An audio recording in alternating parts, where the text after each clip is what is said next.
everyone, so this video review is for Dreadful Sorry Clementine by Genta Sebastian. If you want to check out my review, I have just posted that, so if you're on YouTube there's a link in the description below, and if you're on my blog then the details are in the post. And this is the video review. So Dreadful Sorry Clementine by Genta Sebastian.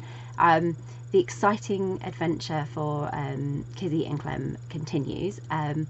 They have made good progress as part of the travelling party out to reach California, but things start to get a bit tough along the way, and there's lots of frightful moments and experiences beyond their wildest dreams. Both of them, they have this very different experience whilst sort of trying to get there in this part of the story. So this is the second part of a duology, and it's important to have read the first part, My Darling Clementine, before starting this one, because it sets up the story, it provides all the history, and it helps you to sort of really understand Clem and Kizzy and their situation and where they find themselves now.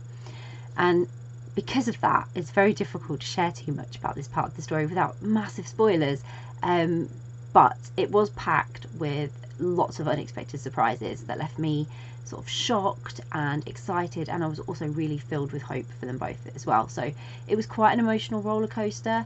Both Clem and Kizzy were having very different experiences, and I was getting to experience all of that reading it from sort of both their points of views. And there were so many sweet moments sort of interspersed throughout to really lighten it, and those were all filled with lots of sentiment and lots of heart, and that often brought a tear. Actually, it was very, like I say, very emotional.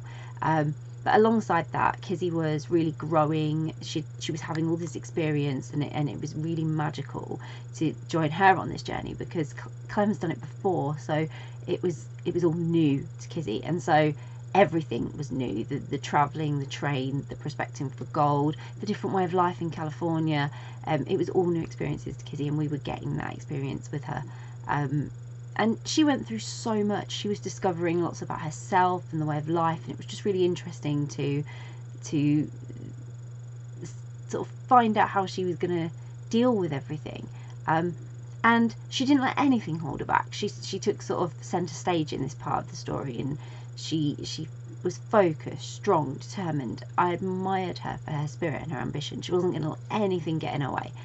And the nice thing is, she was loved, she was supported, and everything she was given in terms of like emotional or physical support, she then made sure to give that back to others and keep spreading the good fortune that had come her way on this adventure. She did good for the world. And then with Clem, sort of like their connection only grew, and they were so insatiable, these two, honestly.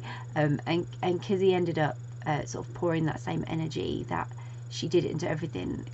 Clem was just like an awakening for her spirit, and she just put that into everything. So they really were pioneers for women being able to sort of succeed in a man's world, and they really did. But I really enjoyed this part of the story, and I'm excited to see if there's any sort of future stories we might get about Kizzy and Clem, because they have a really bright future waiting, and it's going to be really exciting for them both. So I really loved this. It was really enjoyable. It was a great adventure, both parts together, and I hope you will too. So I'll pop a link in the description so you can grab a copy of Dreadful Sorry Clementine by Genta Sebastian, which I hope you will. If you've read Dreadful Sorry Clementine, would love to know your thoughts. Please do share and let us know. And if you haven't read it yet, but you're planning to read it, it's on your to be read list, or you're now super intrigued and thinking, yes, I want to give that a read, then again, please do let us know, because it's always great to find out what you are interested in reading. And if you do read it, really hope you enjoy it. Bye!